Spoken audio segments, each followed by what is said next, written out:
Sinalakay ng Criminal Investigation and Detection Group Region 11 ang isang hinihinalang iligal na sabungan sa Davao City. Pero ayon sa manager ng sabungan, hindi iligal ang kanilang operasyon. Makibalita tayo kay Donna Timbal ng GMA Davao. Relax.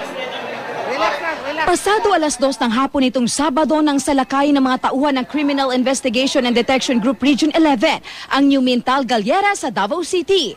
Target ng grupong kumpirmahin ang impormasyong nakarating sa kanila na may nagaganap na iligal na sabong sa lugar.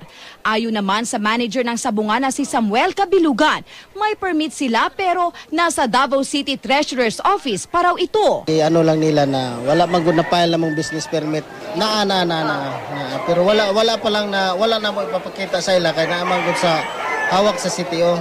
Pinanindigan naman ng CIDG Region 11 na iligal ang sabungan. Ito po, original sign ni Attorney Tristan Dwight Domingo, Officer in Charge ng Business Bureau ng Davao.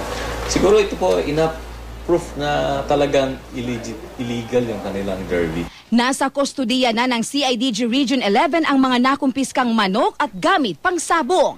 Pinalaya naman agad ang mga empleyado ng sabungan matapos imbestigahan. Pero posible pa rin daw silang maharap sa kasong paglabag sa Presidential Decree 449 o ang cockfighting law. Donna Timbal, Nagbabalita, Pilipinas. Nilinaw po ng Business Bureau ng Davao City na walang application para sa permit ang operator ng sinalakay na sabungan.